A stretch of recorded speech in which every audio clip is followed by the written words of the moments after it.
जो reading writing वाले questions होते हैं वो सबसे ज़्यादा डिफिकल्ट लगते हैं। ऑलमोस्ट सारे ऑप्शन सिमिलर लगते हैं या कई बार हमें मीनिंग ही नहीं पता होता, तो क्वेश्चन का आंसर करना बहुत डिफिकल्ट हो जाता है। इन एक्टिव पैसिव के बारे में पता होना चाहिए कि एक्टिव वॉइस पैसिव वॉइस क्या होती है, इनको यूज़ कैसे करना है। कुछ ग्रामर रूल्स भी डायरेक्टली अप्लाई हो जाता है इनके अंदर, एंड टेंसेस की थोड़ी सी नॉलेज होना ज़रूरी है। हम मेजर अकेला नहीं लगा सकते और ये मेजर्स नहीं लगा सकते, बिकॉज ये दोनों प्रेजेंट टेंस में आ जाएंगे। मेजर अकेला और मेजर्स जो फर्स्ट फॉर्म ऑफ वर्ब है, और ये फर्स्ट फॉर्म के साथ एस ई एस है। Welcome back, this set from forever PT. इस वीडियो के अंदर हम बात करेंगे रीडिंग एंड राइटिंग क्वेश्चंस के बारे में। देखो, रीडिंग मॉड्यूल सबसे टफेस्ट मॉड्यूल होता है पूरे पीटी का, और उसके अंदर भी जो रीडिंग राइटिंग वाले क्वेश्चंस होते हैं वो सबसे ज़्यादा डिफिकल्ट लगते हैं। ऑलमोस्ट सारे ऑप्शन सिमिलर लगते हैं या कई बार हमें मीनिंग ही नहीं पता होता, तो क्वेश्चन का आंसर करना बहुत डिफिकल्ट हो जाता है। Reading fill in the blanks वाले जो क्वेश्चंस होते हैं उनके अंदर कई बार हम लॉजिक ना लगा के हम कुछ रूल्स अप्लाई कर सकते हैं जिनके थ्रू हम आंसर्स बना सकते हैं, लेकिन रीडिंग राइटिंग में ऐसे वाले रूल्स काफ़ी कम अप्लाई होते हैं, या यूँ कहो कि हमें जो रूल्स चाहिए होते हैं वो वाले मिल नहीं पाते हमें ऑनलाइन। इस वीडियो के अंदर मैं reading writing fill in the blanks ही कवर करूंगा। ऐसे वाले क्वेश्चंस जो ग्रामर ओरिएंटेड होते हैं, पीटी एकेडमिक में 20 to 30% क्वेश्चंस ऐसे आते हैं जो ग्रामर ओरिएंटेड होते हैं, और पीटी कोर के अंदर तो काफ़ी सारे क्वेश्चंस ग्रामर बेस्ड ही होते हैं जो रीडिंग राइटिंग से आते हैं। सो इस वीडियो के अंदर मैं जो टॉपिक्स कवर करूंगा that will be active passive voice, tense based questions हो गए, और जो रूल बेस्ड क्वेश्चंस हैं उनको कैसे अप्लाई करना है। Now I will just take you to my computer screen. So here is our question number 1। देखो, इन सारे क्वेश्चंस को सॉल्व करने के लिए जो मैंने पूरे क्वेश्चंस की लिस्ट बनाई है, हमें या तो ये इन एक्टिव पैसिव के बारे में पता होना चाहिए कि एक्टिव वॉइस पैसिव वॉइस क्या होती है, इनको यूज़ कैसे करना है। कुछ ग्रामर रूल्स भी डायरेक्टली अप्लाई हो जाता है इनके अंदर, एंड टेंसेस की थोड़ी सी नॉलेज होना ज़रूरी है। कुछ क्वेश्चन सिर्फ टेंस बेस्ड होते हैं, अगर हमें वो टेंस अच्छे से आते हैं तो हम उनको प्रॉपरली सॉल्व कर सकते हैं। So for example, this is our first question. काफ़ी सिंपल क्वेश्चन है, एक या दो कॉन्सेप्ट्स इसके अंदर हैं, 4 ब्लैंक्स गिवन है। बिल्कुल एक सिंपल क्वेश्चन से स्टार्ट करते हैं, इसके बाद जैसे जैसे हम आगे बढ़ेंगे हम डिफिकल्टी लेवल थोड़ा थोड़ा इंक्रीज करते जाएंगे। देखो, इस क्वेश्चन को सॉल्व करने से पहले या मेरे सॉल्व कराने से पहले मैं आपको सजेस्ट करूंगा कि आप वीडियो को पॉज करके आप 2 मिनट लो और खुद से एक बार इसको सॉल्व करो। जब आप खुद से इसको सॉल्व करोगे और फिर जब मैं बताऊंगा कि इसके राइट आंसर्स ये वाले होंगे, तो आप वो कॉन्सेप्ट समझ पाओगे जो आप मिस कर रहे थे। सो आप इस वीडियो को पॉज करो, 2 मिनट के लिए इसको सॉल्व करो, एंड उसके बाद आप स्टार्ट करना। Alright, now let's start with the solution. तो देखो, इस क्वेश्चन में क्या बात हो रही है, they are talking about a person Bentham. So by the 1820s Bentham had become a well known figure, कि ये काफ़ी फेमस हो गया था ब्रिटेन में भी और दुनिया के बाकी पार्ट्स में भी। His ideas were to influence the reforms of public administration made during the 19th century. उसके आइडियाज़ क्या थे कि हमें पब्लिक एडमिनिस्ट्रेशन में सुधार करने चाहिए, उसके रूल्स हमें चेंज करने चाहिए जो 19th सेंचुरी में बने थे। And his writings are still at the centre of academic debate, और उसकी जो राइटिंग्स हैं, जो उसने नोट्स पीछे छोड़े थे, जो न्यूज़पेपर्स में उसके आर्टिकल्स हैं, वो अभी भी एकेडमिक डिबेट का सेंटर है। मतलब बहुत सारे एकेडमिक ओरिएंटेड लोग जो हैं, जो रिसर्चर्स हैं, वो उसके टॉपिक्स के ऊपर डिबेट करते हैं। ये इसका मीनिंग है। Comma dash regarding social policy, legal positivism and welfare economics. अब यहाँ पे हमें ऑप्शंस पुट करना है, specially with an E, specially, generally and recently. देखो, अगर आपने इसको रीड किया है ना, यहाँ पे वर्डिंग क्या आएगी कि उसकी जो राइटिंग्स हैं, जो आर्टिकल्स उसने लिखे हैं, जो बुक्स उसने लिखी हैं, वो एकेडमिक डिबेट का सेंटर है। मतलब रिसर्चर्स उसके ऊपर अभी भी डिबेट करते हैं, खास तौर पे उन टॉपिक्स के ऊपर जो सोशल पॉलिसी, पॉजिटिविज्म और वेलफेयर इकोनॉमिक्स से रिलेटेड है। तो ये जो वर्ड है खास तौर पे, वो हमें यहाँ पे फिट करना था। जर्नली नहीं, जर्नली रिगार्डिंग या रिसेंटली रिगार्डिंग नहीं, हमें खास तौर पे वर्ड फिट करना है। तो जो एक्चुअल में कंफ्यूजन होगा आपको वो इन 2 वर्ड्स में होने वाला है, स्पेशली विद एन ई या फिर स्पेशली विद एन एस। इन दोनों में से कौन सा आने वाला है। देखो, इन दोनों को कैसे अप्लाई करते हैं मैं एक बार आप लोगों को समझाता हूँ। फॉर एग्जाम्पल, अगर क्वेश्चन कुछ ऐसा होता है हमारे पास, लेट्स से स्टेटमेंट कुछ ऐसी है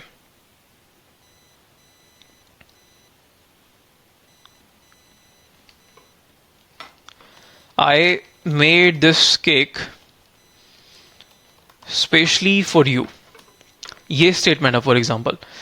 ये वाला जो स्पेशली होता है, स्पेशली विद एन एस, इसमें क्या फर्क होता है कि जो अटेंशन दी जा रही होती है वो एक ही पर्सन को दी जा रही होती है, या एक चीज को दी जा रही होती है कि ये केक मैंने आपके लिए बनाया है, या एक ग्रुप को दे रहे हैं, कंट्री को दे रहे हैं। जो स्पेशली विद एन एस होता है उसमें क्या करते हैं, एक मेजर ग्रुप में से एक छोटा सा पार्ट वो अलग करते हैं। For example, I made this cake for our guest specially the ones who are visiting from Canada। ठीक है, तो अब इस केस में इन लोगों ने क्या किया, एक बड़े ग्रुप में से कि ये केक मैंने गेस्ट के लिए बनाया, तो गेस्ट काफ़ी सारे आ रहे हैं, लेट्स से 100 गेस्ट आ रहे हैं, उनमें से स्पेशली मैंने उन गेस्ट के लिए बनाया जो कनाडा से आ रहे हैं। तो एक ग्रुप को या एक कैटेगरी को स्पेशली हाईलाइट किया जाता है। तो इस केस में आप specially with an E use करते हो। और अगर बात सिर्फ गेस्ट की हो रही होती, सभी गेस्ट की हो रही होती, तो आप स्पेशली ये यूज करते। सेंटेंस अगर कुछ ऐसे भी होता, I made this cake specially for our guest. ठीक है, तो ये सेंटेंस परफेक्टली करेक्ट है। और नीचे वाले सेंटेंस में स्पेशली विद एन ई आएगा, बिकॉज इसमें एक ग्रुप को आपने अलग कर दिया एक बड़ी कैटेगरी में से। सो इस केस में आप स्पेशली यूज करते हो। तो अब जो हमारा क्वेश्चन था, सो उसकी जो राइटिंग्स हैं, they are still at the centre of academic debate, comma, कि उसकी जो राइटिंग्स हैं, अब राइटिंग्स उसने कई सारी लिखी होंगी, कई सारी चीज़ों के बारे में लिखा होगा, लेकिन वो पर्टिकुलरली किसके बारे में बात कर रहे हैं, सोशल पॉलिसी को लेके, लीगल पॉजिटिविज्म और वेलफेयर इकोनॉमिक्स को लेके। तो उन्होंने एक ब्रॉडर कैटेगरी में से कुछ एक कैटेगरीज को अलग किया है उन्होंने। ठीक है, so will be using this specially with an E here. तो इसका जो राइट आंसर बनेगा वो ये होगा, specially. So his writings are still at the center of academic debate, especially regarding social policy, legal activism and welfare economics. Done. उसके बाद Bentham died dash 6 June 1832. Bentham की डेथ कब हुई? 6 जून 1832.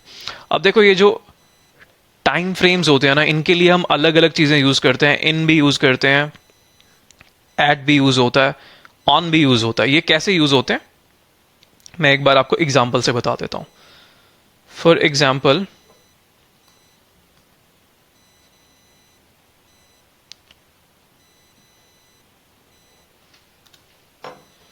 एक बार यहां पे हम स्पेशली लिखते हैं।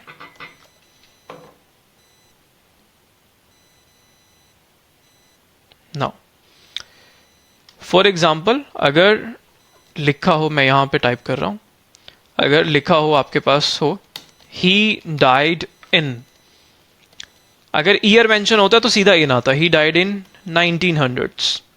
ये स्टेटमेंट 1900s भी नहीं आएगा, इनफैक्ट आपको स्पेसिफिक ईयर देना पड़ेगा। He died in 1910। तो जब ईयर एक स्पेसिफिक गिवन होता है तो आप इन लगाते हो। जब आपके पास डेट गिवन हो, He died on 10th January, that way, तो यहां पे आपको ऑन लगाना पड़ता है प्रपोजिशन। और अगर आपके पास स्पेसिफिक टाइम भी गिवन हो, ही डाइड एट 3 PM, तो जब टाइम स्पेसिफिक गिवन होता है तब आप एट लगाते हो। ठीक है, अब यहां पे हमारे पास टाइम तो है नहीं है, हमारे पास ईयर गिवन है, लेकिन उसके आगे क्या चीज मेंशन की जा रही है, वो डेट उन्होंने मेंशन कर दी, 6 जून। तो यहां पे वो डेट को देख के हमें प्रपोजिशन लगानी थी, तो right answer will be on. Bentham died on 6 जून। ठीक है, तो डाइड एट, ऑन और इन, इस तरह से हम यूज करते हैं। ये काफी सिंपल कॉन्सेप्ट है। देन नेक्स्ट, ये वाला थोड़ा इंपॉर्टेंट है समझना। यहां पे आपकी कॉमन सेंस थी, देखो उसके बाद क्या कह रहे हैं, a day before first reform act was given royal assent. उसकी डेथ एक दिन पहले ही होगी, एक इस इवेंट होने से पहले उसकी डेथ होगी 6 जून 1832 को। Then as per the dash in his will, as per the dash in his will Bentham's body was dissected by his friend. उसने अपने विल में लिखा हुआ था या परमिशन दी हुई थी कि मेरी बॉडी को मेरा फ्रेंड डायसेक्ट कर सकता है, उसको यूज कर सकता है, और उसके स्केलेटन को प्रिजर्व किया गया ऑटो आइकॉन में। ऑटो आइकॉन कोई ऑर्गेनाइजेशन है, किसी इंस्टीट्यूट का नेम होगा या किसी जगह का नेम है जहां पे उसके स्केलेटन को रखा गया। So as per the dash in his will, देखो विल में रूल्स नहीं लिख सकते आप, ठीक है। विल का मतलब यहाँ पे आपकी वसीयत से है कि पर्सन की जब डेथ हो जाती है तो उसकी विल के अकॉर्डिंग उसकी प्रॉपर्टी डिस्ट्रीब्यूट की जाती है, तो विल का मतलब यहाँ पे वसीयत से है। So as per the dash in his will, यहाँ पे रूल्स नहीं आएगा। सेइंग का मतलब कहावत से होता है, उसकी वसीयत की कहावत के अकॉर्डिंग यहाँ पे कोई सेंस नहीं बनेगी इसकी। रूल्स, विल में आप रूल्स नहीं लिखते, विल में आप लिखते हो कि ये चीजें ऐसे ऐसे होनी चाहिए। आप विल में ये नहीं लिख सकते कभी भी कि मैं अपनी विल लिख रहा हूं कि आप किसी का मर्डर कर दोगे। Rules is that way. तो लॉ नहीं बना सकते आप विल के अंदर। आप जनरल चीजें लिखते हो कि मेरी प्रॉपर्टी है, मैं चाहता हूं कि ये चीज इस पर्सन को मिले। सो एज पर द, यहां पे अगर मैं रूल्स लिख दूंगा तो ये इसका मतलब क्या हो जाएगा कि ये मैंडेटरी कर दिया है कि उसका फ्रेंड उसकी बॉडी को डायसेक्ट करेगा ही करेगा। नहीं, वो चाहता था। विल का मतलब इच्छा से भी होता है, वसीयत से होता है कि मैं चाहता हूं। वो वर्डिंग यही होती है कि मैं चाहूंगा या मैं चाहता हूं कि मेरी डेथ के बाद मेरी बॉडी को इन लोगों को दे दिया जाए। Rules you can't say. Then writings बचता है और डायरेक्शंस बचता है, दो ऑप्शंस और। अब देखो राइटिंग्स क्या होता है, राइटिंग्स होता है जो लेटर्स आप लिखते हो, न्यूज़पेपर में कोई आर्टिकल लिखा, उसको राइटिंग्स बोलते हैं हम। अकेडमिक राइटिंग्स, कोई टॉपिक के ऊपर आप रिसर्च कर रहे थे, कोई पेपर पब्लिश किया आपने। So as per the writings in his will, नहीं, वो कोई पब्लिश नहीं कर रहा था, उसने सिर्फ बातें लिखी थी। ये डायरेक्शन वर्ड सूट करेगा, एक दिशा दे रहा था वो कि मेरी विल के अकॉर्डिंग मेरी जो बॉडी है इनको दे देना आप, ये इनका जो मर्जी करें, बाद में प्रिजर्व करें, उसको डायसेक्ट कट करें या रिसर्च में यूज करें। So as per the directions in his will, rules भी नहीं, डायरेक्शन। डायरेक्शन मतलब दिशा। तो अपने विल के अंदर उसने बताया हुआ था कि मेरी बॉडी को ऐसे ऐसे आप इन पर्सन को दे देना। सो ये direction word will suit more here. So as per the directions in his will, मतलब जो बातें उसने लिखी हुई थी विल में, उनके अकॉर्डिंग उसकी बॉडी को हमने उसके फ्रेंड एक सर्जन थॉमस साउथवुड स्मिथ को दे दिया। Research into Bentham's thought and life continues today at UCL's Bentham project. आज भी उसके जो थॉट्स थे, उसकी जो लाइफ थी, उसके ऊपर रिसर्च जारी है। यूसीएल्स ये किसी यूनिवर्सिटी का नेम है, आई थिंक उसके लिए एक्रोनिम यूज किया उन्होंने, शॉर्ट फॉर्म। इस यूनिवर्सिटी का फॉर एग्जांपल बेंथम प्रोजेक्ट है, उसके अंदर उसके थॉट्स कैसे थे, क्या सोचता था वो बेंथम, उसकी लाइफ कैसी थी, उसके ऊपर रिसर्च अभी भी जारी है। और ये जो प्रोजेक्ट है डैश इन अर्ली 1960s। अब देखो ये जो प्रोजेक्ट है 1960s में स्टार्ट हुआ या शुरू किया उन लोगों ने। अब यहाँ पे देखो दो ऑप्शन हम सीधा सीधा कट कर सकते थे। Since they are talking about past tense, ये 1960s की बात हो रही है, ये जो बिल्ड वर्ड है और कैच वर्ड है ये सीधा सीधा कट हो जाएगा। सिंपल अंडरस्टैंडिंग है बिल्कुल। पास्ट की बात हो रही है, सेकंड फॉर्म आनी चाहिए थी, या तो कॉट आता, और बिल्ड के सेकंड फॉर्म बिल्ट होती है, BUILT, बिल्ट, ठीक है। फर्स्ट फॉर्म ऑफ वर्ब आप यूज नहीं कर सकते, तो ये दो ऑप्शन तो नहीं आने थे। अब बचा मेड और सेट। अब देखो प्रोजेक्ट को आप मेड नहीं करते हो, ठीक है, कि वी मेड अ प्रोजेक्ट। आप यूजुअली जो रिसर्च प्रोजेक्ट होते हैं वो सेटअप किए जाते हैं। जो मॉडल्स होते हैं, जैसे आपने किसी बिल्डिंग का एक मॉडल बनाया, उसके लिए आप मेड यूज कर सकते हो कि मैंने एक मॉडल बनाया। यहां पे वो रिसर्च कि वो सोचता कैसे था, तो वो रिसर्च प्रोजेक्ट है, वो आप बना नहीं सकते, वो सेटअप करना पड़ता है आपको। तो वो सेटअप वर्ड वहां पे फिट होता है। और सेट की थर्ड फॉर्म या सेकंड फॉर्म सेट ही होती है, तो ये पास्ट भी डिनोट करेगा। राइट वर्ड जो यहां पे आएगा दैट विल बी सेट, कि वो प्रोजेक्ट सेटअप किया गया। जैसे आप लगाते हो ना कंपनी सेटअप की गई या एस्टैब्लिश की गई, कंपनी मेड के बजाय सेटअप वर्ड यूज होता है। तो सेम यहां पे प्रोजेक्ट सेटअप किया गया, प्रोजेक्ट मेड नहीं आएगा यहाँ पे. So the project was setup in the early 1960s, और उसका एम क्या था कि उसकी राइटिंग्स के ऊपर हम रिसर्च करेंगे, राइट. तो ये एक सिंपल सा क्वेश्चन था बहुत ही. ये कॉन्सेप्ट इसमें ज़रूरी था स्पेशली वाला समझना यहाँ पे कि पास्ट टेंस है तो सेटअप वर्ड यहाँ पे सूट करेगा बिल्कुल. और ये एक छोटा सा कॉन्सेप्ट ऑन और इन वाला, ठीक है. ये बिल्कुल बेसिक चीज़ें सी. थोड़ा सा अब एडवांस में चलते हैं. This is our next question. Okay, so here is the question. अब यहाँ पे देखो, यहाँ पे आपको एक्टिव पैसिव वॉइस भी यूज़ करनी पड़ेगी, सिंपल रूल्स भी यूज़ करने पड़ेंगे आपको, जर्नल सेंस भी यूज़ करना पड़ेगा आपको. एक बार आप 2 मिनट लो, इस क्वेश्चन को सॉल्व करो, वीडियो को पॉज करो, और उसके बाद फिर हम इसके आंसर्स डिस्कस करते हैं.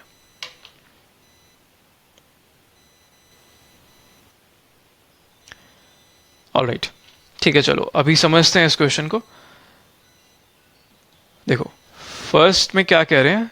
There were 26 freshman dash in English at Beijing Language Institute in the class of 1983. कि 26 फ्रेशमैन मतलब फ्रेशर स्टूडेंट्स थे. डैश इन इंग्लिश, ब्रिटिश, ये बीजिंग लैंग्वेज इंस्टीट्यूट था, 1983 की क्लास थी, ये चाइना की बात हो रही है. तो वहाँ पे ये इंस्टीट्यूट के अंदर 26 फ्रेशमैन वो इंग्लिश स्टडी कर रहे थे बेसिकली. तो हमें यहाँ पे वर्डिंग क्या लगानी है, मेजर्ड, मेजर, मेजरिंग, मेजर्स. अब देखो यहाँ पे अगर हाँ पास्ट टेंस यूज हो रहा है तो ठीक है, हम सबसे पहले दिमाग में क्या आएगा कि पास्ट टेंस है, मेजर्ड यूज कर लेते हैं, ठीक है. पर ये गलत होगा यहाँ पे. इसका लॉजिक क्या दोगे आप पास्ट टेंस यूज करने का, और मेजरिंग क्यों नहीं आ सकता और बाकी क्यों नहीं आ सकते. प्लूरल देख के कुछ लोगों ने मेजर्स भी लगाया होगा आंसर इसका. देखो यहाँ पे मेजर का मतलब क्या है. जो वर्ड मेजर है, एक तो मेजर का मतलब होता है बहुत बड़ा. सेकंड, मेजर वर्ड जो आपके मेन सब्जेक्ट्स होते हैं, जिसमें लेट्स से फॉर एग्जांपल आप मास्टर्स कर रहे हो, तो मास्टर, आप मास्टर ऑफ साइंस कर रहे हो, तो पूरी साइंस में मास्टर नहीं कर सकते आप कुछ पर्टिकुलर टॉपिक पे मास्टर्स करते हो. बायोलॉजी हो गया, बायोलॉजी के अंदर भी बहुत सारी डाइवर्सिटी होती है, उसमें किसी एक स्पेसिफिक टॉपिक पे आप मास्टर कर रहे हो. मास्टर ऑफ फिजिक्स कर रहे हो, फिजिक्स के अंदर भी बहुत सारे टॉपिक्स होते हैं, तो उसमें जो मेजर टॉपिक है आपका, उसकी बात होती है, उसको ये मेजर बोल रहे हैं, जो मेन सब्जेक्ट है बेसिकली. तो यहाँ पे उनका मेन सब्जेक्ट इंग्लिश था. सो मेजर का मतलब मेन सब्जेक्ट से है यहाँ पे. अब देखो, मैं मेजर अकेला नहीं लगा सकता. एक तो मेन सब्जेक्ट, यहाँ पे मेजर का मतलब मेन सब्जेक्ट से हो गया. सेकंड, मेजर का एक और मतलब क्या बनेगा यहाँ पे, मेन सब्जेक्ट के साथ साथ मेन सब्जेक्ट के अंदर कुछ करने से भी होगा. तो ये जो ईडी इन लोगों ने लगा रखा है या आईएनजी लगा रखा है, इसका मतलब क्या बनेगा, वो मेजर कर रहे थे, मतलब वो मेन सब्जेक्ट स्टडी कर रहे थे, इसका मतलब सीधा सीधा ये बनेगा स्टडी करना. मेजर वर्ड का वो आप मेन सब्जेक्ट की स्टडी करने से लगा सकते हो, मेन सब्जेक्ट की स्टडी, उसको आप मेजर वर्ड. तो ये वर्ब हो गया यहाँ पे इस केस में, तभी इन लोगों ने ये ईडी और आईएनजी फॉर्म लगा रखा है, और ये मेजर्स लगा रखा है तभी इन लोगों ने. तो यहाँ पे इन लोगों ने इसको एज अ वर्ब ट्रीट किया कि वो मेन सब्जेक्ट इंग्लिश की स्टडी कर रहे थे. बट राइट ऑप्शन आएगा क्या यहाँ पे. अब देखो, हम मेजर अकेला नहीं लगा सकते और ये मेजर्स नहीं लगा सकते, बिकॉज ये दोनों प्रेजेंट टेंस में आ जाएंगे. मेजर अकेला और मेजर्स जो फर्स्ट फॉर्म ऑफ वर्ब है, और ये फर्स्ट फॉर्म के साथ एस ई एस है, तो ये कब लगता है, प्रेजेंट इंडेफिनिट टेंस के अंदर. यहां पे बात बहुत पुरानी हो रही है, they are talking about 1983. Present tense लेके नहीं आ सकते हम यहां पे, ठीक है. दूसरा सिंपल सा रूल मैं आपको बताता हूं, आप यहां रूल बुक पे आ जाओ. देखो, कभी भी अगर आपको ऐसे वर्ड्स मिले, ये हमारा रूल नंबर 2 है, इज, आर, वॉज, वर, अगर ये रूल्स आपको दिखाई देते हैं, आप क्या कर सकते हो, जो ऑप्शन आ सकते हैं वहां पे वो कौन से होते हैं, first form of verb ING, third form, या कोई एडजेक्टिव आ सकता है. ये कम इंपॉर्टेंट है, क्या चीज आ सकती है. इंपॉर्टेंट क्या चीज है, क्या चीज डिलीट होगी. अगर आपको ब्लैंक्स में कभी भी इज, आर, वॉज, वर दिखाई दे, सबसे पहले तो आप फर्स्ट फॉर्म ऑफ वर्ब और फर्स्ट फॉर्म के साथ एस सी एस इनको डिलीट करोगे. ये कभी भी ऑप्शंस में नहीं आ सकते answer. First form of verb और फर्स्ट फॉर्म के साथ S C S, is, are, was, were. In fact ये जो नीचे गिवन है बी, बीन, बीइंग, इनके बाद भी कभी भी फर्स्ट फॉर्म और फर्स्ट फॉर्म के साथ एस सी एस नहीं आ सकता। तो इनको सबसे पहले आप कट करोगे। तो यहां पे भी यही चीज हो रही थी।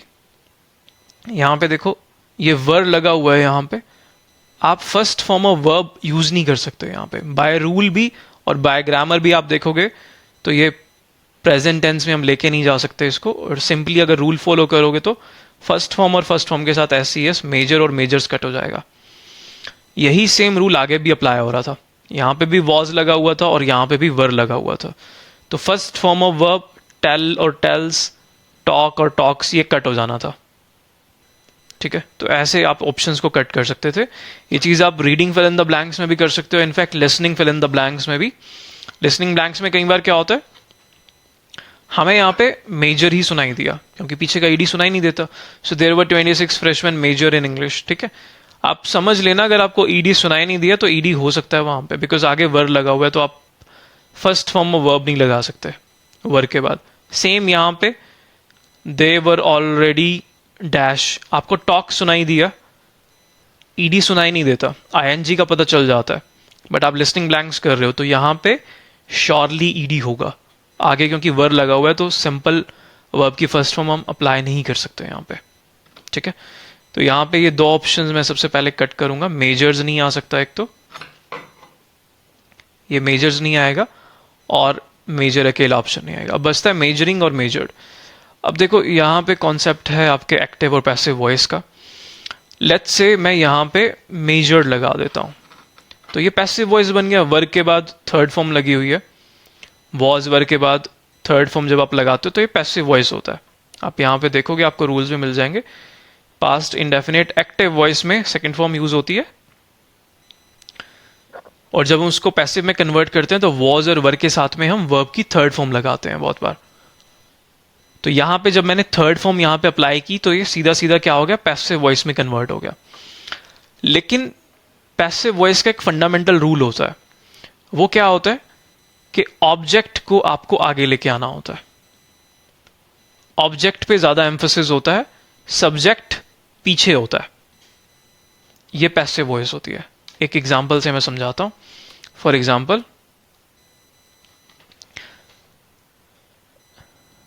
जैसे एक सिंपल सेंटेंस है, आई एम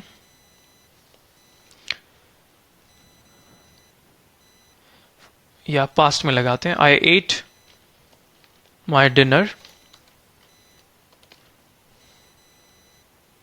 या फिर I ate my breakfast in the morning. ठीक है, this is active voice, past tense की एक्टिव वॉइस। जब आप इसको पैसिव में कन्वर्ट करोगे तो ब्रेकफास्ट को आप आगे लेके आओगे और आई को सब्जेक्ट को पीछे भेजना पड़ेगा। So breakfast was eaten by me in the morning. ठीक है, तो ये वॉज और उसके साथ में थर्ड फॉर्म और बाय मी जो सब्जेक्ट है उसको पीछे शिफ्ट करना पड़ेगा। तो ये पैसिव वॉइस बनता है, वॉज वर्ग के साथ में थर्ड फॉर्म। अब अगर हम यहां पे मेजर्ड पुट कर रहे हैं सेंटेंस के अंदर, आप चेक करो क्या हमने सब्जेक्ट को पीछे भेजा है, हमने मेजर्ड लगा दिया फॉर एग्जांपल, नहीं, हमने जो करने वाला पर्सन है फ्रेशमैन, जो 26 फ्रेशमैन जो वो स्टडी करेंगे, सब्जेक्ट कौन होता है, जो काम करता है, वो तो अभी भी आगे ही है। पैसिव वॉइस इसका कैसे बनता, पैसिव वॉइस में हमें ये जो इंस्टीट्यूट है या इंग्लिश है, इंग्लिश को आगे लेके आना पड़ता। तो सेंटेंस ऐसे लिखा जाता, जैसे इंग्लिश, मैं नीचे लिख रहा हूं, English was measured by 26 freshmen at British Beijing language institute in the class of 1983। वो आगे आगे बता दिया हमने। ठीक है, तो ये पैसिव वॉइस होती, इंग्लिश को हम आगे ले आए और जो लोग काम कर रहे थे सब्जेक्ट उसको पीछे भेजा हमने। यहां पे ऐसा कुछ नहीं हो रहा, ये सिंपल वॉइस है, एक्टिव वॉइस है। ये राइट आंसर जो आएगा that will B measuring. 26 freshmen majoring in English at British Beijing Language Institute in the class of 1983 कि वो स्टडी कर रहे थे. 26 फ्रेशमैन स्टूडेंट्स थे, फ्रेशर्स थे, वो इंग्लिश की स्टडी कर रहे थे, 1983 की क्लास में थे वो. I was assign to group 2. ये जो ऑथर है जो लिख रहा है बोल रहा है कि मुझे ग्रुप 2 में असाइन किया गया था with another 11 boys and girls who had come from big cities in China. और मेरे साथ में 11 बॉयज थे और कुछ गर्ल्स थी. 11 बॉयज एंड गर्ल्स थे, टोटल 11 थे मेरे अलावा, जो बाकी सिटीज से आए थे चाइना की.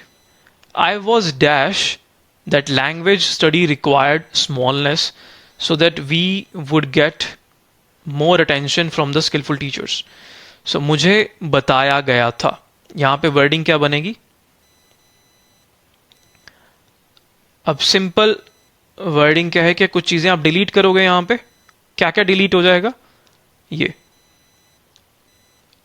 टेल और टेल्स कट कर दोगे आप सबसे पहले तो, ये दो ऑप्शंस. वाई? बिकॉज ये वॉज लगा हुआ है. वॉज के बाद रूल क्या है कि आप फर्स्ट फॉर्म और फर्स्ट फॉर्म के साथ एस नहीं लगा सकते. ये लिखा हुआ इज आर वॉज वर्क के बाद. तो सबसे पहले तो यही ऑप्शंस हमें कट करने थे. तो ये टेल और टेल्स नहीं आ सकता. आई वॉज टेल्स नहीं होगा, आई वॉज टेल नहीं होगा. राइट आंसर क्या बनेगा? मुझे बताया गया था. अगर आप टेलिंग लगा देते हो अब यहां पे तो इसका मतलब क्या होगा? आई वॉज टेलिंग, मैं बता रहा था कि लैंग्वेज स्टडी में आपको स्मॉलनेस दिखानी होती है. जब भी आप स्टडी कर रहे हो तो टीचर के आगे विनम्र होके रहो, पोलाइट होके रहो, ताकि आप उनसे मैक्सिमम चीजें सीख पाओ. मुझे बताया गया था. तो अगर आप टेलिंग लगा दोगे तो इसका मतलब क्या बनेगा? मैं बता रहा था. नहीं, वो क्लास में गया, उसे बताया गया था. तो जो वर्डिंग है बताया गया था वो कैसे बनेगी? टोल्ड से. I was told. यहां पे टेलिंग नहीं आएगा. तो answer will be I was told that language study required smallness so that we would each get more attention from the skillful teachers. So यहाँ पे right answer आएगा told. और उसके बाद the better the school, the smaller the class. जितना अच्छा school होता है उतनी छोटी क्लास होती है. I realized that my classmates were ready all. यहाँ पे ये already आएगा, ready all नहीं, were already dash in English. फिर से यहाँ पे वर्ड लगा हुआ है, so we can simply delete these two things, talk and talks. ये हम कट कर सकते हैं यहाँ पे, टॉक एंड टॉक्स. आंसर क्या बचेगा? एक तो टॉकिंग बनेगा और एक टॉक्ड बचा. अब देखो फिर से यहाँ पे, so my classmate were already. I realize, मैंने रियलाइज किया कि मेरे क्लासमेट जो हैं दे वर ऑलरेडी. अब अगर आप टॉक्ड लगाते हो, ये फिर से वही पैसिव वॉइस वाला केस. बट पैसिव वॉइस यहाँ पे बनेंगे नहीं बिकॉज जो क्लासमेट्स हैं जो इंग्लिश बोल रहे हैं वो आगे है इस सेंटेंस में. They were already talking in English, कि मैंने रियलाइज किया वो ऑलरेडी इंग्लिश में बात कर रहे हैं. अगर पैसिव वॉइस होता तो कैसे होता? इंग्लिश को आगे लेके आना पड़ता. इंग्लिश वॉज, अब टॉक्ड तो लगाएंगे नहीं, जो पैसिव वॉइस में कन्वर्ट करेंगे तो थोड़ा चेंज करना पड़ेगा. English was used by my classmates, ये इसकी पैसिव वॉइस बनेगी. आई रियलाइज या आई रियलाइज आप आगे भी लगा सकते हो. I realize English was used, I realize English was used by my classmates. Passive voice इस तरह से बनेगा. लेकिन जब माई क्लासमेट्स आ गया तो आपको ये सेंटेंस पूरा एक्टिव वॉइस में ही रखना पड़ेगा. So they were already talking in English. ठीक है, I realize that my classmates were already talking in English. Simple sentences वो एक दूसरे की तरफ टोस कर रहे थे. Their intonations were curving and dramatic and their pronunciation refined and accurate. उनके जो बोलने का तरीका था काफ़ी अच्छा था वो.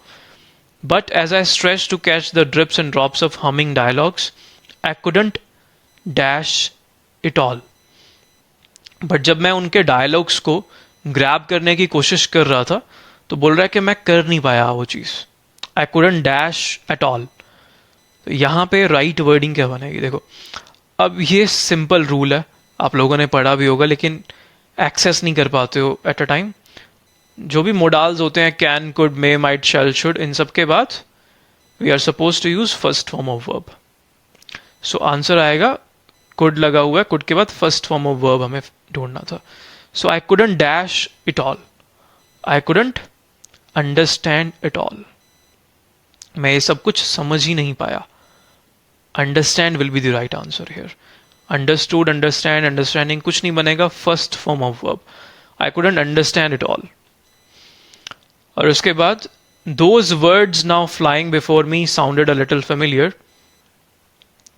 कि जो वर्ड्स मेरे सामने से जा रहे थे, जो मेरे कोलीग्स बातें कर रहे थे, वो थोड़े से फेमिलियर मुझे लग रहे थे. मैंने उनको सुना था. आई हैड रेड देम, मैंने उनको पढ़ा था. ट्राई टू स्पीक देम, मैंने बोलने की कोशिश की थी उन वर्ड्स को.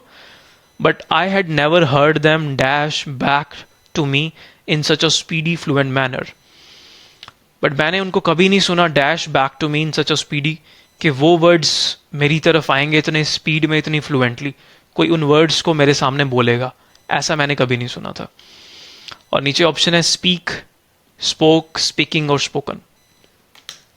देखो ये जो तीनों है ना, इन तीनों में से आप कोई भी वर्ड यहाँ पे पुट करते हो. लेट्स से आपने स्पीक पुट किया. I had never heard them speak back to me. तो ये जो वर्डिंग है स्पीक बैक टू मी, इसका मतलब पता क्या होगा? आप बोल रहे हो कि ये वर्ड्स हैं, ये वर्ड्स रखे हुए हैं फॉर एग्जाम्पल, और वर्ड्स मुझे कुछ बोल रहे हैं. Words speak back to me, ठीक है. देम का मतलब यहां पे वर्ड्स से ही है. Words speak back to me. Words आपको कुछ नहीं बोलते हैं, लोग वर्ड्स बोलते हैं, आप वर्ड्स को सुनते हो. वर्ड कोई चीज नहीं है जो खुद से कुछ बोलेंगे. तो वो बोलेंगे क्या? अगर वर्ड्स बोलने भी लगे, वो भी तो वर्ड्स ही बोलेंगे, तभी तो आप सुन पाओगे कुछ. सो अगर आप स्पीक लगाते हो या स्पोक लगाते हो, स्पोक का मतलब क्या हो जाएगा कि वर्ड्स मुझे बोल रहे थे. स्पीकिंग वर्ड्स बोल रहे हैं, स्पीक वर्ड्स बोलते हैं. आंसर क्या आएगा? मेरे तरफ वर्ड्स बोले गए, ठीक है. स्पोकन बैक टू मी, ये वर्डिंग आपको लगानी पड़ेगी यहां पे. I had never heard them spoken back to me. मैंने कभी नहीं सुना उनको, किसी इंसान को ऐसे यूज करते हुए मैंने कभी नहीं सुना. I had never heard them spoken back to me, कि वापस कोई मेरे तरफ वो वर्ड्स भेज रहा है इतनी स्पीड से, फ्लुएंट और स्पीडी मैनर में. Spoken will be the right answer. अगर आप स्पीक, स्पोक या स्पीकिंग लगाते हो, इसका मतलब हो जाएगा कि वर्ड्स कुछ बोल रहे हैं. वर्ड्स नहीं बोल रहे, लोग वर्ड्स को बोल रहे हैं, या लोग मेरी तरफ वर्ड्स को फेंक रहे हैं, तो वो स्पोकन बैक टू मी, कि मेरी तरफ बोले जा रहे हैं. स्पोकन बैक टू मी, ये वर्डिंग यहां पे राइट लगेगी. राइट. सो यहां पे हमने यहां पे कॉन्सेप्ट लगाया था एक्टिव पैसिव वॉइस का. यहां पे अंडरस्टैंड आएगा, सिंपल रूल है. एंड देन फिर से एक्टिव पैसिव वॉइस, कुछ ऑप्शंस हमने एलिमिनेट किए. एंड यहां पे हमें कॉमन सेंस यूज करनी थी, सेंटेंस का मीनिंग अंडरस्टैंड करके फिर ऑप्शन लगाना था. Now let's move on to next question. ये हमने सॉल्व कर लिया है. या so this is our next question.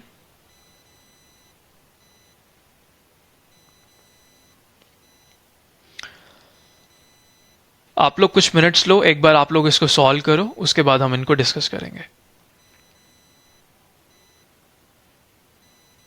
Alright, ठीक है, चलो अभी इसको डिस्कस करते हैं. देखो क्वेश्चन में क्या कह रहे हैं. The fundamental source of energy in almost all ecosystems is radiant energy from the sun. कि जो एनर्जी का सोर्स होता है हर एक इकोसिस्टम में, इन almost all ecosystems is radiant. वो एनर्जी आती कहाँ से है? हमारे अर्थ पे जितने भी इकोसिस्टम्स हैं उन सबकी एनर्जी आती कहाँ से? तो उसका जो सिंगल सोर्स है वो है सन. सन की एनर्जी होती है वो. The energy of sunlight dash by the ecosystem's autotrophic or self-sustaining organisms. बोल रहे हैं the energy of sunlight dash by ecosystems. ecosystem के जो autotrophic होते हैं, autotrophic जो लाइट पे चलते हैं, जो खुद से चलते हैं बेसिकली. phototropic का मतलब होता है जो लाइट पे चलते हैं. autotropic जो खुद से चल रहे होते हैं, खुद ही अपना खाना बना रहे होते हैं. The energy of sunlight, अब ऑप्शन क्या है? is used, is being used, has used और has been used. देखो ये प्रेजेंट की बात कर रहे हैं कि अर्थ चलती कैसे है, इकोसिस्टम चलता कैसे है.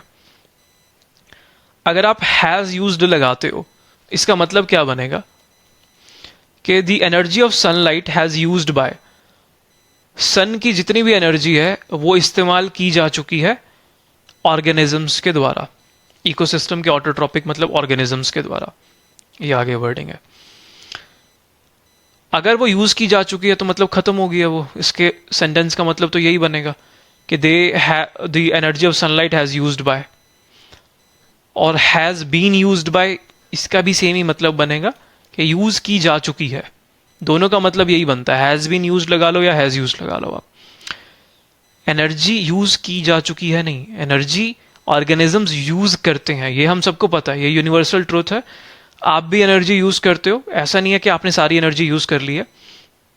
कल को फिर से सनराइज होगा, दोबारा ऑर्गेनिजम्स एनर्जी यूज करेंगे, फिर सनसेट होता है, फिर अगले दिन सनराइज होता है, तो ये प्रोसेस चलता रहता है। ये दोनों पास्ट का एक इवेंट डिनोट कर रहे हैं कि एनर्जी यूज की जा चुकी है नहीं। ये दोनों प्रेजेंट टेंस की बात करेंगे, इज यूज्ड और इज बीइंग यूज्ड बाय। इन दोनों में से कौन सा प्रेफर करोगे आप, इज यूज्ड और इज बीइंग यूज्ड? अब देखो ये क्रूशियल है, आपको देखना होता है अगर मैं इज बीइंग यूज्ड लगाता हूं इसका मतलब क्या बनेगा। इज बीइंग यूज्ड का मतलब बनेगा कि इस्तेमाल की जा रही है। सन की जो एनर्जी है, इकोसिस्टम के जो ऑर्गेनिजम्स हैं सन की एनर्जी इस्तेमाल कर रहे हैं, वो लिटरल सेंस में प्रेजेंट कंटिन्यूस में आता है। ये जो बीइंग होता है या प्रेजेंट कंटिन्यूस टेंस के पैसिव फॉर्म में यूज करते हो। ये हमारे एक्टिव पैसिव वॉइस है, आप यहां पे चेक करोगे ये प्रेजेंट कंटिन्यूस टेंस है। इज एम आर उसके साथ आईएनजी आता है, I am doing this verb की फर्स्ट फॉर्म के साथ आईएनजी।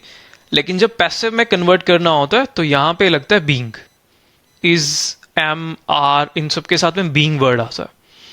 तो यहां पे ये जो बीइंग लगा हुआ है इज बीइंग यूज्ड बाय, ये प्रेजेंट कंटिन्यूस डिनोट करेगा। मतलब क्या है प्रेजेंट कंटिन्यूस का, कि आप कह रहे हो organisms are using the sunlight, कि ऑर्गेनिज्म सनलाइट यूज कर रहे हैं। ये ग्रामेटिकली परफेक्ट सेंटेंस है। दूसरा सेंटेंस क्या कह रहा है, अगर मैं इज यूज्ड लगाता हूं, so organisms use the sunlight, ये मैंने इनको एक्टिव वॉइस में लिखा है फिलहाल। So organisms are using the sunlight, organism use the sunlight, दोनों सेंटेंसेस करेक्ट हैं, ग्रामेटिकली करेक्ट है। लेकिन अब ऑप्शन कौन सा चूज करें, यहां पे आपको देखना है एक्शन किस डायरेक्शन में जा रहा है।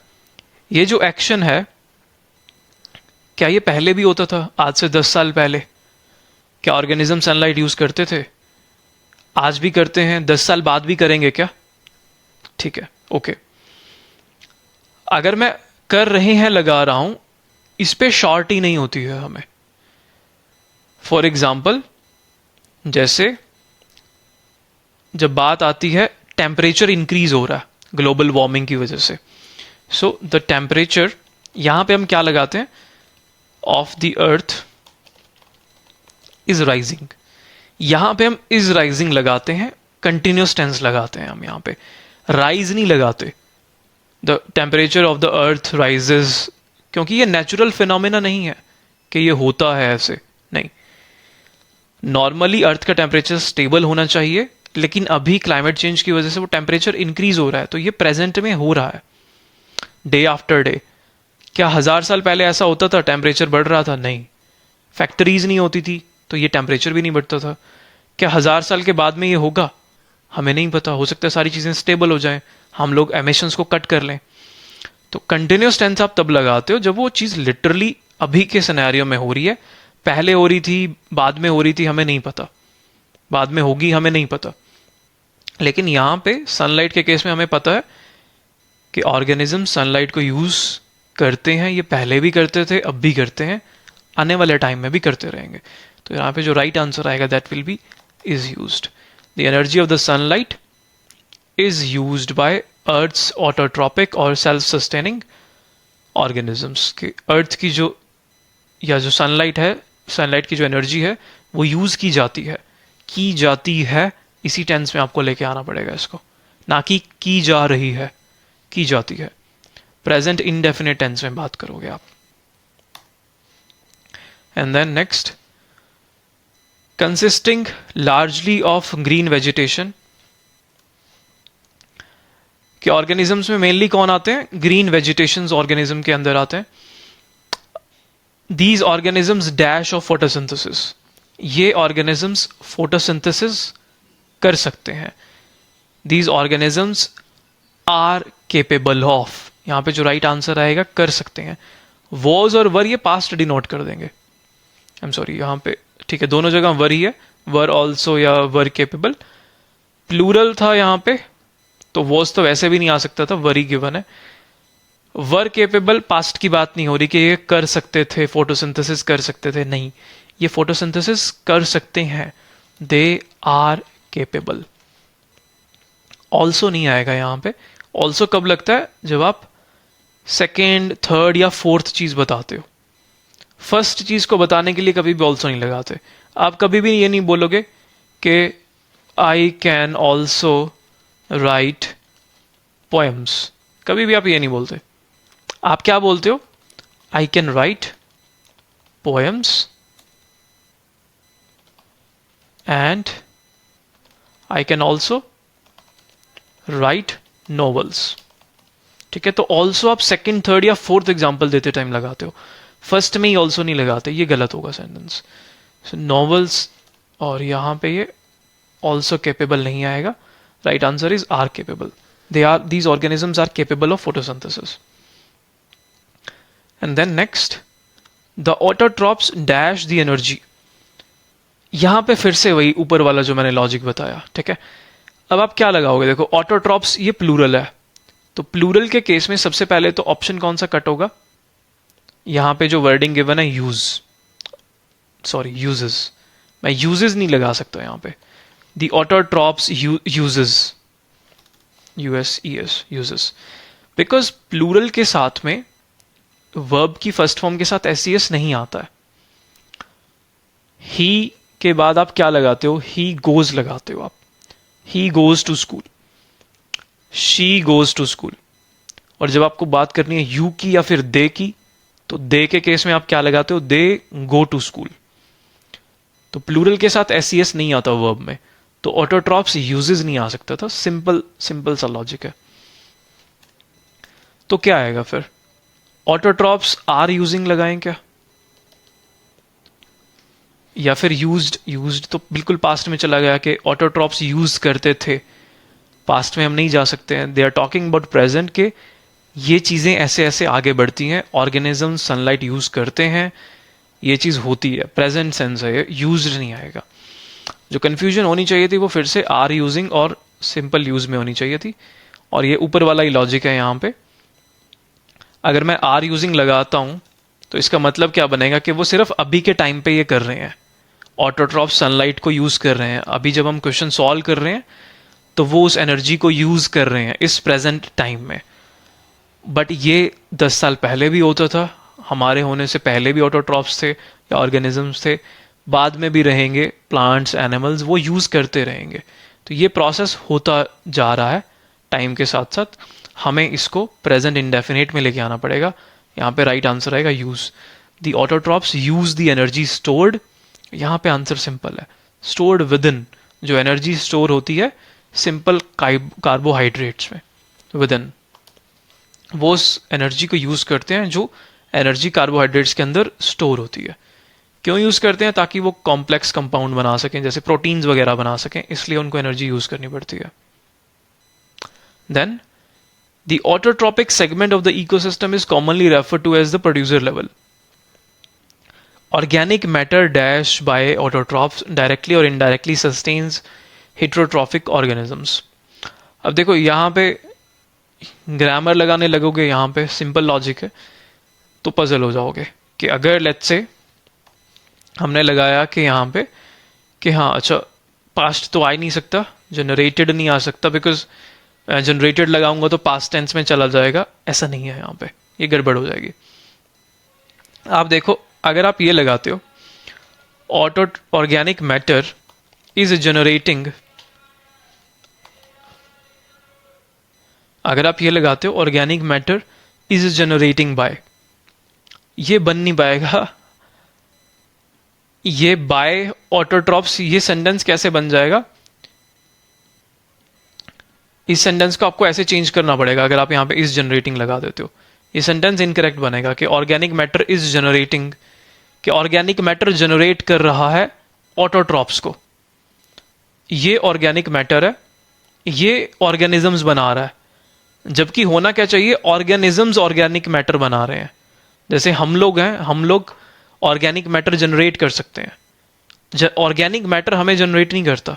ये सेंटेंस बिल्कुल गलत हो जाएगा, इसका मीनिंग गलत चला जाएगा। उसके बाद क्या जनरेट्स लगाएं, फिर ऑर्गेनिक मैटर सिंगुलर है, ऑर्गेनिक मैटर जनरेट करता है ऑटोट्रॉप्स, इसका भी सेम मतलब बन जाएगा। फिर ऑर्गेनिक मैटर ऑटोट्रॉप्स को जनरेट करता है, ये ऑर्गेनिक मैटर रखा हुआ है, ये ऑटोट्रॉप्स या ऑर्गेनिजम्स को जनरेट कर रहा है, नहीं, ऑर्गेनिजम्स ऑर्गेनिक मैटर जनरेट करते हैं। हम फैक्ट्री लगाते हैं, फैक्ट्री इंसानों को नहीं लगाती। तो यहां पे जो वर्ड बनेगा, यहां पे जो राइट आंसर होगा that will be generated. Organic matter generated by autotrophs directly और इनडायरेक्टली सस्टेन्स हिट्रोजेनिक ऑर्गेनिजम्स। इसका मैं सिंपल एग्जांपल आपको देता हूं। फॉर एग्जांपल आप कैसे बोलोगे, लेट्स से सेंटेंस है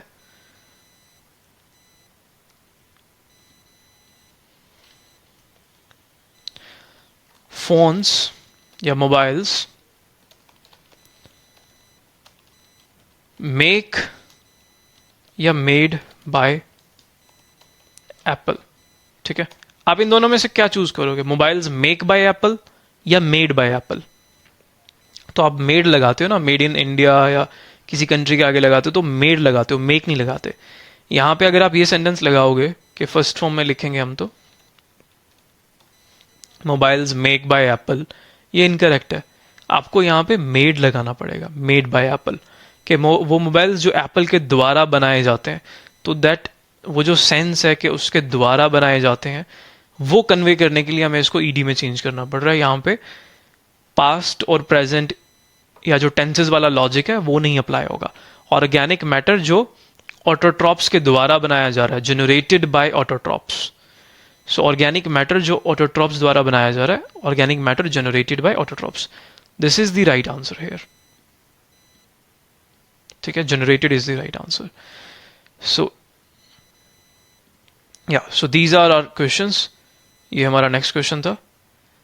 यहां पे मैंने बताया आपको कि पैसिव वॉइस और एक्टिव वॉइस में से कब किस केस में आपको चूज करना होता है।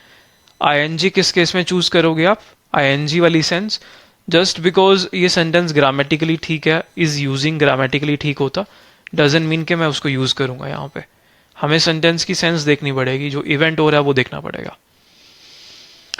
Alright, next question.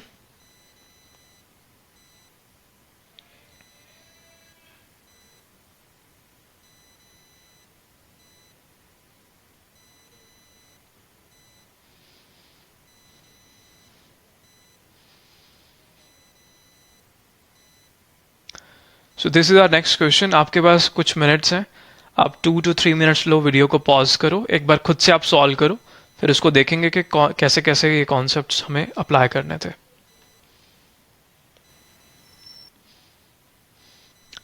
ऑलराइट, ठीक है, चलो अभी इस क्वेश्चन को समझते हैं।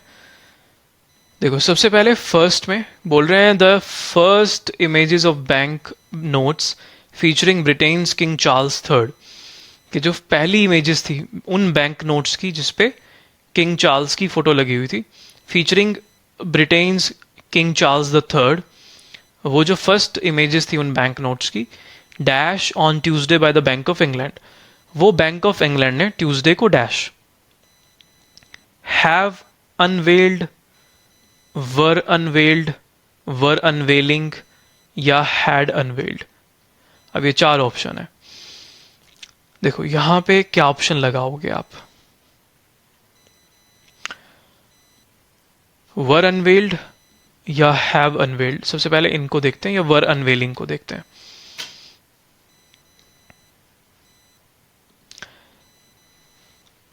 देखो अगर मैं यहां पे वर अनवेलिंग लगाता हूं, राइट, या वर अनवेलिंग या हैव अनवेल्ड मैं लगाता हूं, इन दोनों में से कोई भी ऑप्शन एक लगाता हूं मैं, ये दोनों बनाएंगे एक्टिव वॉइस। फॉर एग्जाम्पल अगर मैं हैव लगा देता हूं,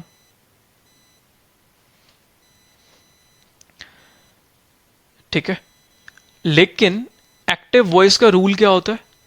एक्टिव वॉइस के अंदर जो सब्जेक्ट होता है, जो काम कर रहा है, वो आगे आता है, सब्जेक्ट आगे आता है, ऑब्जेक्ट पीछे जाता है। तो अगर आप हैव अनवेल्ड लगा रहे हो, ये सेंटेंस कैसे होना चाहिए था? या वर अनवेलिंग लगा रहे हो तो सेंटेंस कैसे होना चाहिए था? सेंटेंस कुछ ऐसे होता है, ये नीचे मैं लिख रहा हूं। बैंक ऑफ इंग्लैंड, जो करने वाला है पर्सन, उसको आगे लेके आना पड़ेगा आपको। बैंक ऑफ इंग्लैंड, हैव, और हैव ना होके फिर हैज होता, unveiled the first images of bank notes. ये सेंटेंस आपको ऐसे लिखना पड़ता।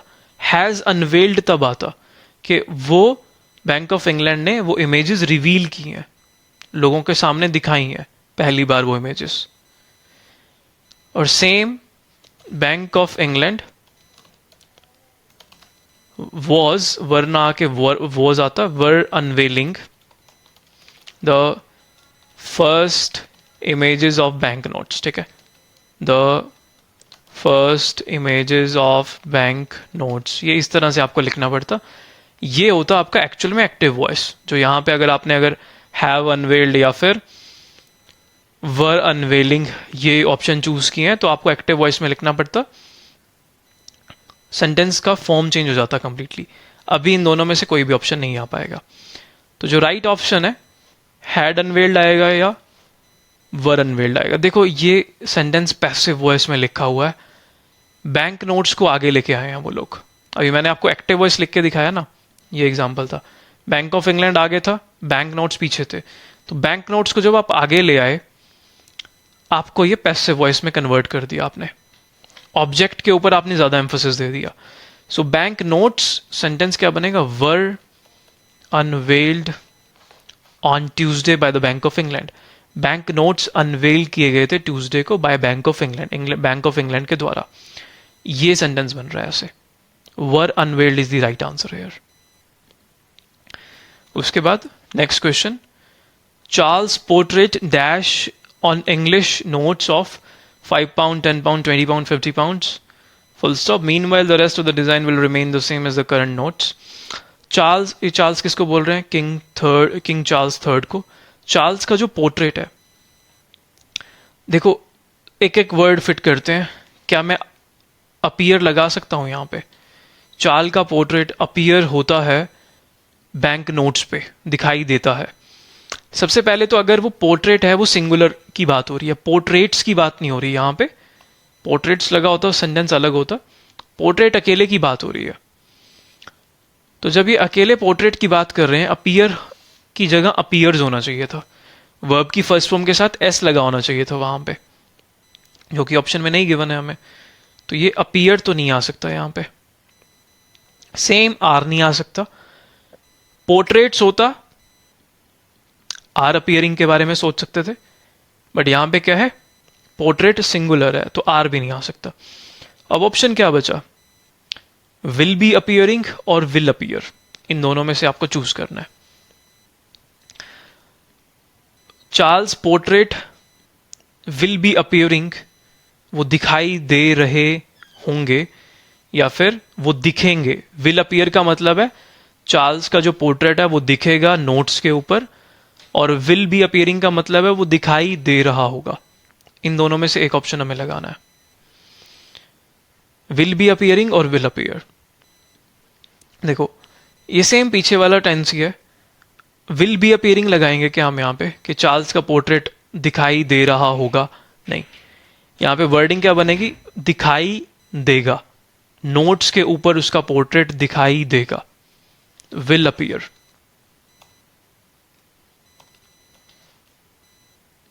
ठीक है, ये टेंस यहां पे ज्यादा सूट करेगा कि चार्ल्स का पोर्ट्रेट दिखेगा वहां पे, विल बी अपीयरिंग ना आके यहां पे सिर्फ विल अपीयर अकेला कि उन नोट्स के ऊपर उसका पोर्ट्रेट दिखेगा हमें दिखाई।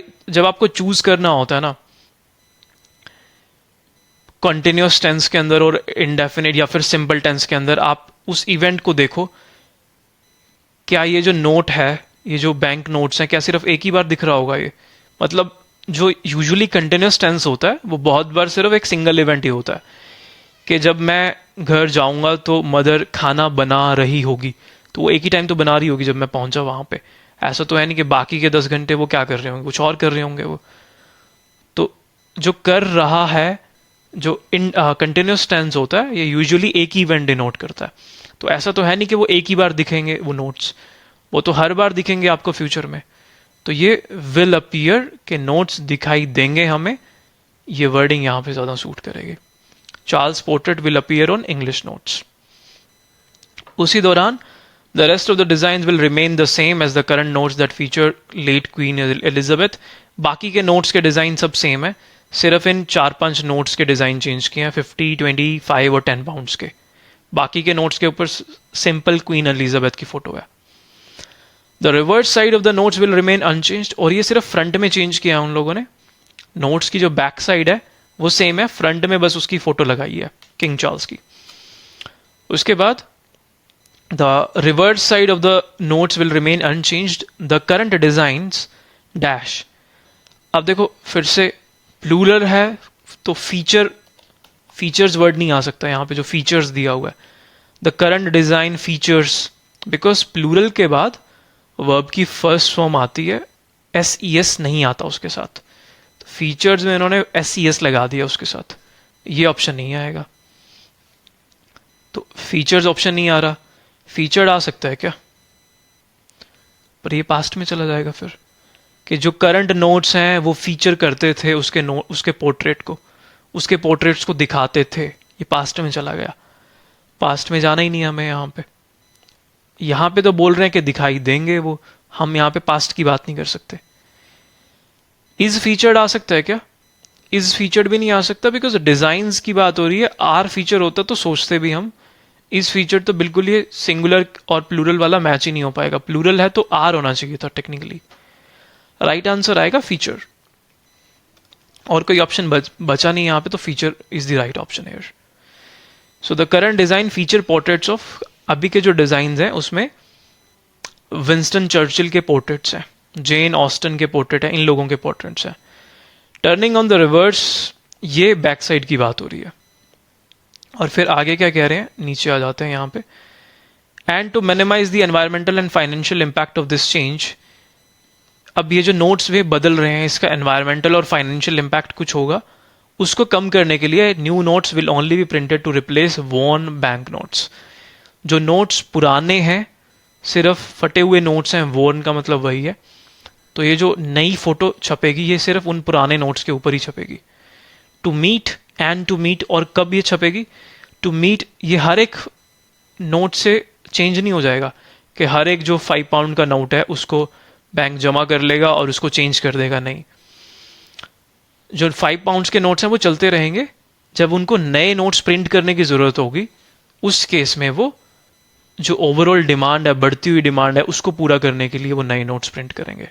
सो to meet any overall increase in demand, जो डिमांड बढ़ रही है उस डिमांड को पूरा करने के लिए, कि रिक्वायरमेंट है कि और नोट्स हमें प्रिंट करने हैं, तो नए नोट्स प्रिंट करने के टाइम पे वो उसकी फोटो लगाएंगे। पुराने नोट्स में सेम वही रहेगी फोटोज जो पुराने लोगों की थी। और फिर the new bank notes are expected to enter circulation by mid 2024। ये जो नए नोट्स हैं ये सर्कुलेशन में कब आएंगे? 2024 में। एंड डैश को circulate with notes featuring the queen's portrait. And देखो, वेट टू को circulate, waiting to, will be या फिर विल। सबसे पहले तो विल बी को कट कर दो। अगर मैं विल बी लगाता हूं, ये सिंपल रूल है, आप टेंसेज अगर रीड करोगे तो विल बी के साथ जब भी आपको लगाना होता है ING आता है विल बी के साथ हमेशा। He will be studying, study अकेला नहीं आ सकता, तो ये ING आएगा यहाँ पे, जो कि यहाँ पे गिवन नहीं है। को सर्कुलेटिंग होना चाहिए था फिर, तो विल भी नहीं आएगा यहाँ पे। देन नेक्स्ट क्या विल आ सकता है? वेटिंग टू आएगा। दे वेटिंग टू को सर्कुलेट, वो इंतज़ार कर रहे हैं. दे वेट टू को सर्कुलेट. राइट आंसर बनेगा दे विल को circulate. These banknotes are expected to enter and will co-circulate with the notes featuring the Queen's portrait. ये सर्कुलेशन में एंटर करेंगे कब? 2024 में. They are expected to enter circulation by 2024 and will co-circulate. और ये घूमेंगे queen's के पोर्ट्रेट के नोट के साथ. यहाँ पे जो राइट आंसर आएगा that will B will. They will co-circulate. This is the right option here.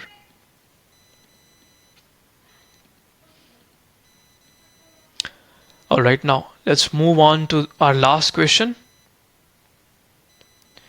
Right. This is our last question. आप लोगों के पास 2 minutes हैं. आप एक बार इसको सॉल्व करो, फिर वन बाय वन हम इनको डिस्कस करेंगे.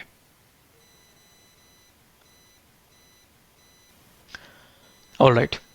ठीक है, अब इस क्वेश्चन को डिस्कस करते हैं. देखो, सबसे पहले क्या कह रहे हैं? Researchers have found that bees produce specific nutrients that foster the growth of beneficial gut bacteria. Researchers ने क्या पाया है कि जो बीज होती हैं वो कुछ स्पेसिफिक न्यूट्रिएंट्स लेके आती हैं. दे प्रोड्यूस स्पेसिफिक न्यूट्रिएंट्स जिनसे गट बैक्टीरिया की जो ग्रोथ है वो फोस्टर होती है. एक बार मैं इसको जूम करता हूँ. ऑलराइट, तो ये हमारा क्वेश्चन है. Researchers have found that bees produce specific nutrients that foster the growth of beneficial gut bacteria. Researchers ने क्या पाया कि जो bees हैं वो एक ऐसा न्यूट्रिएंट बनाती हैं जिनसे गट बैक्टीरिया, उनके गट में एक स्पेसिफिक बैक्टीरिया होता है, उसकी ग्रोथ होती है. वो एक ऐसा न्यूट्रिएंट बनाती हैं. This insight sheds light on the intricate biological mechanisms that support the health and survival of bee population. ये जो इनसाइट है, इनसाइट का मतलब ये जो इन्फॉर्मेशन उनको मिली है कि बीज ऐसा कर पाती हैं, इससे क्या होता है? Shades light on the intricate biological mechanisms. Intricate का मतलब है कॉम्प्लेक्स से. ये चीज प्रकाश डालती है biological mechanism. Intricate, shades light का मतलब प्रकाश डालना, इंट्रिकेट का मतलब कॉम्प्लेक्स से है. उस कॉम्प्लेक्स मैकेनिज्म पे ये प्रकाश डाल रहे हैं जिनसे लाइफ चलती है. That support the health and survival of बीज पॉपुलेशन. कि वो जो मैकेनिज्म जिससे बीज की पॉपुलेशन आगे बढ़ती है उस चीज़ के ऊपर प्रकाश डाला जा रहा है. ठीक है, ये सिंपल वर्डिंग है. आगे वाला कॉन्सेप्ट इंपॉर्टेंट है. द गट माइक्रोबायोम ऑफ बीज. अब यहाँ पे आपने जो भी ऑप्शन लगाया हो, देखो प्लेइंग नहीं आ सकता. ठीक है, फिर या तो इज प्लेइंग या आर प्लेइंग आना चाहिए था.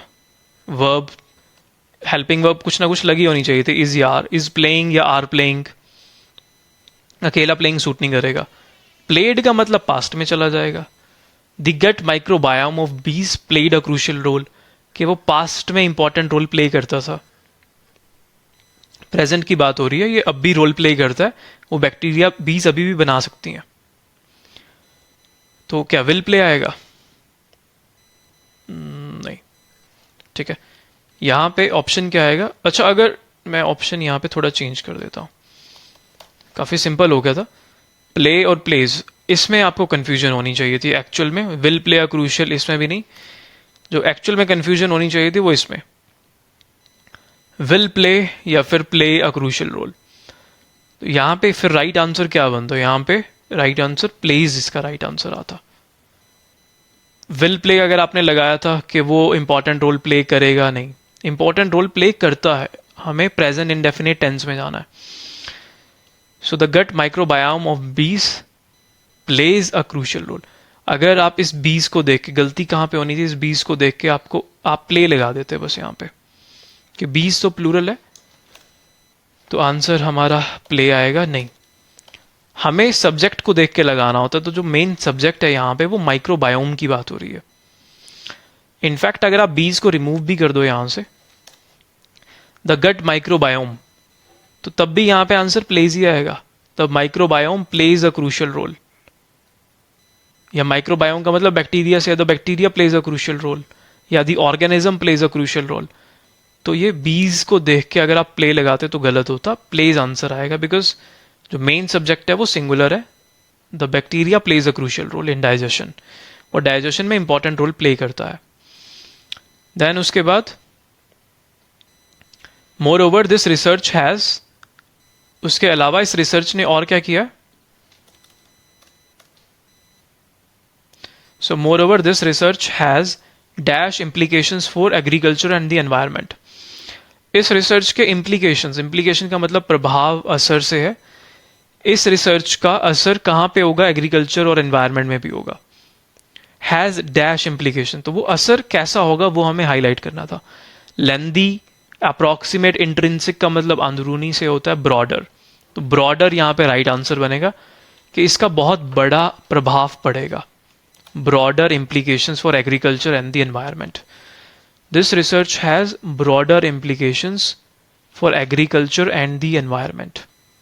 ये right answer है यहाँ पे। Then bees are vital, ये ज़रूरी pollinators होते हैं। Understanding the factors that influence bees health, अगर हम उसको समझेंगे, अगर हम उनके gut microbiome को भी समझते हैं, could lead, which lead, have, led और लीडिंग। देखो सेंटेंस एक्चुअल में है कितना, ये जो डबल कॉमास होते हैं ना, ये सिर्फ एक्स्ट्रा इन्फॉर्मेशन पास करने के लिए होता है। हम इनको डिलीट करके भी अगर रीड करेंगे तो इसकी सेंस बनती है सेंटेंस की। एक बार मैं इसको डिलीट करता हूं, ये एक्स्ट्रा इन्फॉर्मेशन है सारी, सेंटेंस अभी भी परफेक्ट वही है। Understanding the factors which influence बीज हेल्थ हैव लेड, अगर मैं हैव लेड लगाता हूं फैक्टर्स को देख के कि उन फैक्टर्स को समझना जरूरी है और उनको समझने से have led to better strategies, इसका मतलब पता क्या बनेगा, पास्ट में चला गया ये सेंटेंस, कि हमने उन फैक्टर्स को समझा और उनसे हम स्ट्रेटजीज बना पाए। लेकिन अभी समझा कहाँ है, अभी तो डिस्कवर हुआ है वो फैक्टर, वो गट माइक्रोबायोम के बारे में पता चला है हमें। यहां पे सेंटेंस क्या कह रहे हैं, अगर हम उन फैक्टर्स को समझ लेते हैं तो हम स्ट्रेटजीज डेवलप कर सकते हैं। पिछले वाले सेंटेंस में भी क्या लिखा था कि इसके असर एग्रीकल्चर और एनवायरनमेंट में भी पड़ेगा, इसका गहरा प्रभाव।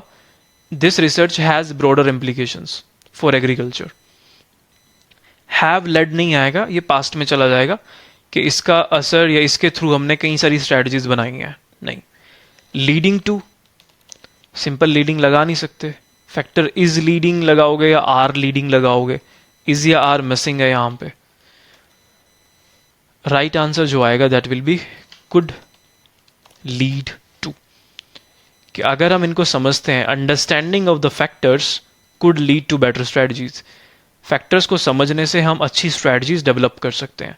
सो understanding of the factors could lead to better strategies, factors को समझने से हम अच्छी स्ट्रेटजीज बना सकते हैं। किसके लिए, बी कंजर्वेशन के लिए, बीज को बचाने के लिए हम अच्छी स्ट्रेटजीज बना सकते हैं। देन दिस कुड इन्वॉल्व, और इसके अंदर क्या क्या आती हैं स्ट्रेटजीज के अंदर, बी फ्रेंडली हैबिटेट्स, हम ऐसे हैबिटेट्स बना सकते हैं, रहने की जगह ऐसी बना सकते हैं जो बी फ्रेंडली है, बीज जहां पे रह सकती हैं। और new dash to manage bee colonies, और new dash to manage new themes, phenomena, approaches, traditions, और नई अप्रोचेस, नए तरीके, यहाँ पे तरीके वर्ड सूट करेगा, न्यू मेथड्स बेसिकली, कि हम नए मेथड्स बना सकते हैं बी कॉलोनी को मैनेज करने के लिए, तो मेथड वर्ड अप्रोचेस से सूट करेगा। ट्रेडिशन इस परंपरा होती है, थीम और फिनोमेना ये भी सूट नहीं करेगा, फिनोमेना का मतलब इवेंट से होता है, थीम इसके ये चीज़ किस चीज़ के ऊपर बेस्ड है, इसका मेन थीम क्या है, बैकग्राउंड क्या है उसका, यहाँ पे मेथड वर्ड आना चाहिए था, बी कॉलोनी को हैंडल करने के नए तरीके, तो नए approaches. Then as researchers continue to unravel the mysteries of the bee gut microbiome, जैसे जैसे रिसर्चर्स इनकी मिस्ट्री को सॉल्व कर रहे हैं, their findings are neutral, likely, most या हार्डली, तो वैसे वैसे हमें लगता है कि उसकी उनकी जो फाइंडिंग्स है, जो रिजल्ट्स हैं, उनकी इम्प्लीकेशंस सिर्फ एपीकल्चर में नहीं होंगी। एपीकल्चर मतलब बी फार्मिंग, सिर्फ बी की फार्मिंग में हमें हेल्प नहीं मिलेगी, बल्कि हमें नेचर को समझने में भी हेल्प मिलेगी।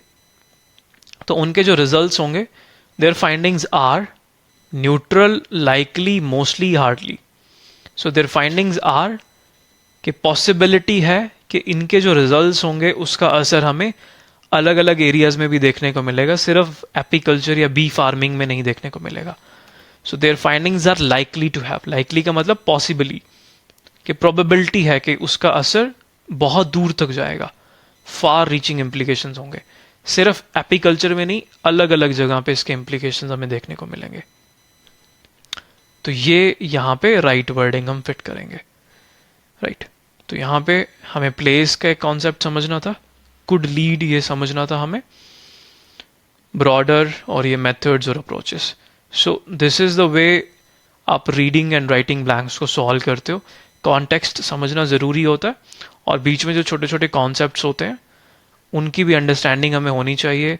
इज आर, ये टेंसेस कैसे लगती हैं, ये जो एक्टिव पैसिव वॉइस होता है या रूल्स हैं उनको कैसे अप्लाई करते हैं. बहुत सारे लोगों को सिर्फ यही पता होता है, हैज़ हैव हैड के बाद थर्ड फॉर्म लगा दो, इज आर आ रहा है तो फर्स्ट फॉर्म लगा दो, थर्ड फॉर्म लगा दो. जबकि पता क्या होना चाहिए कि कट क्या करें. सबसे पहले इज आर वॉज वर दिखाई दे रहा है तो ये ऑप्शन नहीं आ सकते. मोडाल्स अगर दिखाई दे रहे हैं तो first form S C S, third form I N G, ये सब नहीं आ सकते. तो जो ऑप्शन डिलीट करने वाले होते हैं वो आपको पता होने चाहिए. ये कुछ और रूल्स यहाँ पे मेंशन है. ऑलराइट, इन रूल्स की लिस्ट मैं कोशिश करूंगा मैं नीचे अटैच कर दूं ताकि आप लोग इनको रीड कर पाओ. ये एक्टिव पैसिव और ये रीडिंग के रूल्स हो गए, और ये सिंपल टेंसेस हैं ये. Alright guys, thank you so much. I hope ये वीडियो आपको पसंद आया. Do like and subscribe to the channel. I will see you in the next video. Thank you.